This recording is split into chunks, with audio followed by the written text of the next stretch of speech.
отвърна той, скитаси бездомен, без сън, без спокой, вънкашност чужда и потиме много, и със сърце порасло и закръзно толкова, и носи съзнание, крепост, светлина за робите слепи в робската страна. Думите му бяха и прости, и кратки, пълни с упование и надежди сладки. Говореше често за бунт, за борба, как за една ближна обща веселба. Часът на която беше неизвестен, изпитваше твоя сърце, че е силен чест. Участникът да стана в подвига свят, всяка един слушател беше и брат. В бъдещето тъмно той гледаше ясно. Той любеше своето отечество красно. Той беше скиталец и като дете прост, и като ученик живееше в пост. Горите, полята, познати му бяха, всичките пътеки кракът му видяха. Пустинята знаеше неговия глас, хижата го знаеше и на всеки час вратата и за него отворена беше. Той се не боеше, от небето спеше. Ходеше замислен, сам си, без другара. Тая заран младе до вечера стар. Деве търговец сега пръв се клипав, когато беше нужно и сляп клипав не с селото Бухо, утре в някой град. Работа към запад, вардена от двама стражари, отляво на която стърчеше джамия, а отдясно се зеленееше голяма върба с увиснали до земята клони. Що едничка радваше погледа тука. През един хубав юнски ден, в нея година, из конашката порта излязоха в куп от няколко завтиета. Спряха се на малкото мегданче там, пошушкаха си няколко време, па се пръснаха по разни посоки. Един от тях, познатия лича уж, чернокож, брадат, с грубо и подпухнало лице тучен, улови чаршията, не с търговска улица, проби си път през шумния върволяк, който гъмжеше из тясната, с притиснати и ниски редове от бакалници и дюкяни улица, като се вгледваше внимателно в някои лица. Когато пристигна при хана на Трайковича, той го изгледа изпитателно, както и кръчмата му. Попипа машинално револвера си, като да се убеди, че е на мястото си в калъфа, па потегли да влезе в хана. Току в същия миг едно заптие се задаваше от среща му. Али Чауш се спря до вратнята на хана и го възча. Тука бил, за бунт зувереята, опасен за султана. Навсякъде ли огледахте? Ханове, кръчми, кафенета. Навсякъде огледахме, али Чауш, нищо не открихме, джингибито не намерихме. Как така не намерихте? Тука бил, в града, около 25 годишен, среден наръст, рус, с черно сако. Тръгвайте пак и хубаво се вглеждайте, най-много гледайте очите. Те са сиви, сиви, много сиви. Разбрано, али Чауш!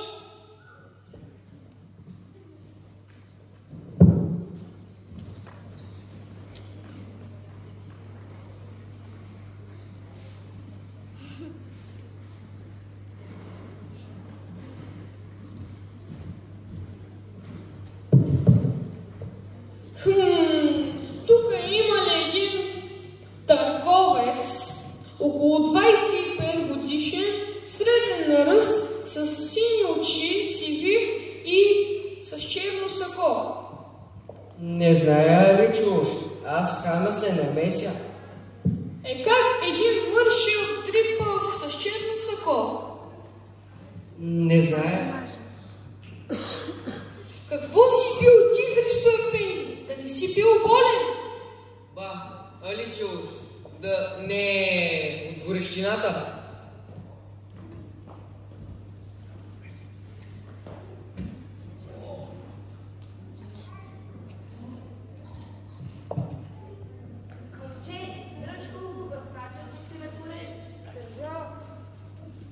Една ракия не пиваш ли, али Чауш? Може, може.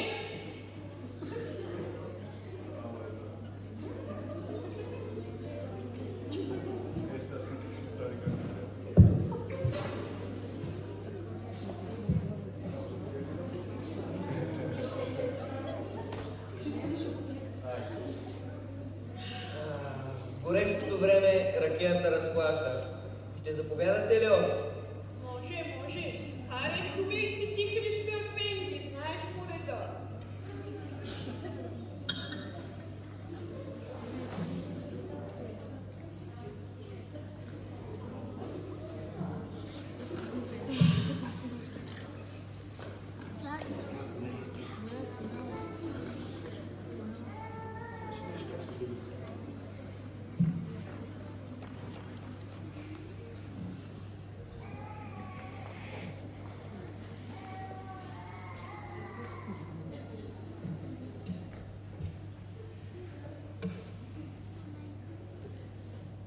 Честито!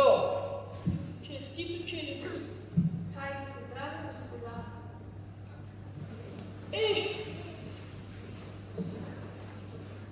Аз да вървя, щука бил Джингиби по града. Търсим го под дърво и камък. Жив няма да се измъкне. Че хубаво ме развесели Христо Афенди. Елайче.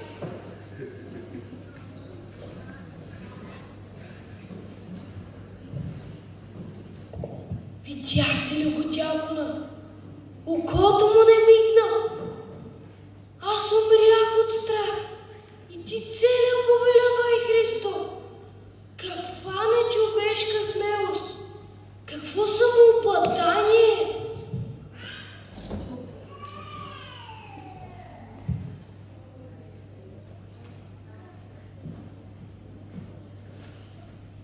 Сакаш да ми купиш помиров, бе? По-ефтино ти го дава. Левски! Левски! Не, че вкарвай. Не сакаш. Твоя воля, господине. Един приятел от Румъния разказваше, че с Христо Ботев били в една запустяла воденица край Букурещ. Тогава войводата писал до Киро Тулешко. Приятелят Милевски е на чуд характер. Когато ние се намираме в най-критичното положение, той все е весел. Студ дърво и камък се пука, гладни и жадни от 2-3 деня, а той все е весел и все пее. Приятно е човешко да живее с подобни личности. Като Христовите апостоли е нашият Лев.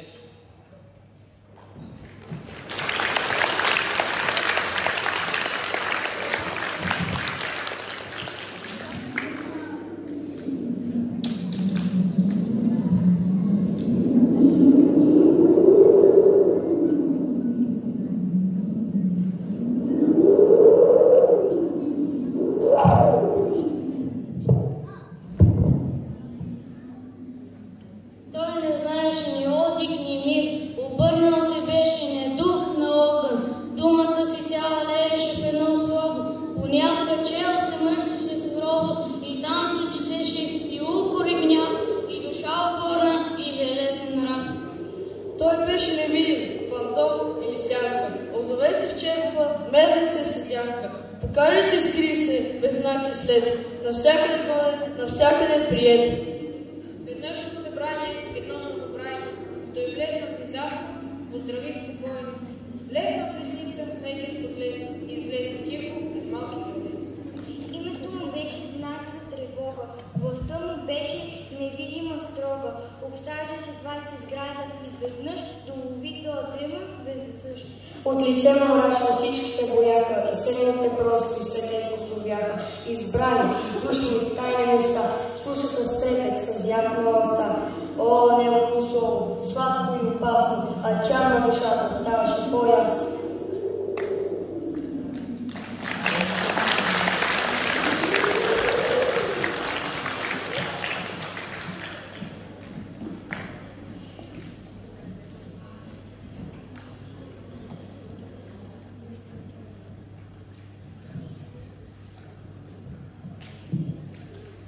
Слушай, Валя, аз съм посветил себе си на Отечеството, още от 61-во лето, да му служа до смърт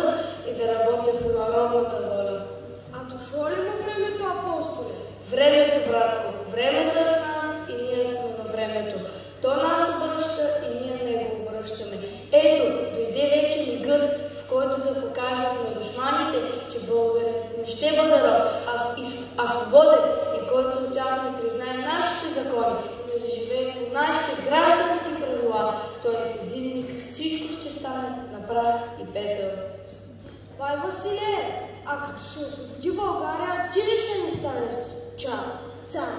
Заради тебе се падат най-високите почести. Цар ли? На нас, байо, цар не ни трябва, че ние и сега си имаме султан. Султан, нам трябва свобода и човешки привилегии. За отечеството работя аз, байо, не за почести. И ако спечеля, печели цял народ. Ако загубя, губя само мене си.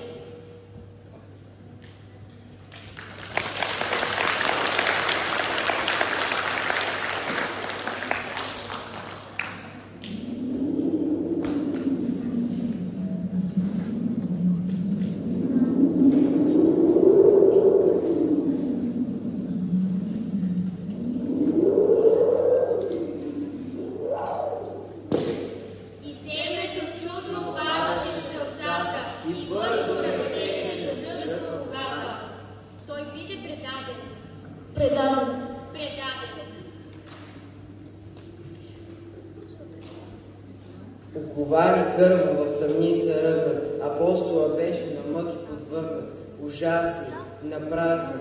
Те нямаха власт на тази душа яка, ни вопъл, ни глас, ни молба, ни клетва, ни волно стенание, издаде в мрака, то и гордо страдание.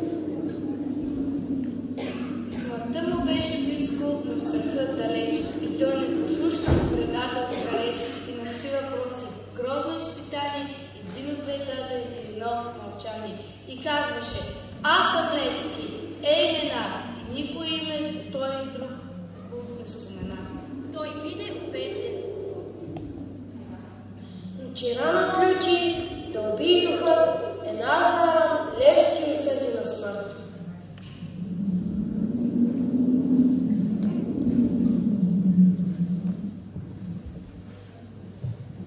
О, майко моя, родино мила, защо те жално, те милно плачеш? Гарване и ти, птицо проклета, на чии гроб там те грозно грачиш. О, зная, ти плачеш, майко, зато че ти си черна рубиня, зато че твоя свещен глас, майко, е глас без помощ, глас в пустиня. Плачи там близо край град София, стърчи, аз видях черно висило, и твоя един син, Българио, виси на него със страшна сила. Гарва над грачи, грозно зловещо. Псета и вълци вият в полята, старци се молят Богу горещо, жените плачат, пещат децата. Зимата пее своята зла песен, вихрове гонят тръни в полето, и студ, и мраз, и глас без надежда навяват на тебе скръб на сърцето. О, безсилославно, по срам и по блясък, ти си с кръста рано. Под теб ние видяхме, уви, да висят много скъпи жертви и да се тресят, и вятърът южни с тях да се играе, и тиранът весел с тях да се ругае. О, безсилославно, теб те освети, смъртта на героите свещено си ти. Ти белех си страшен знак за свобода, за която те гинеше народа, и лъвът, и храбри, и в смъртта до днес. О, безсило, правеше му чест. Защото подлецът, шпионинът, мръсникът, в уния дни мрачни, щаровство викат, умираха мирни на своята любов, с продадена съвест, с позорна чело. И смъртта на тебе, обезилко свята, бе не срам, а слава нова на земята. И връх, откъдето се вижда духът, към безсмъртието по-прекият път.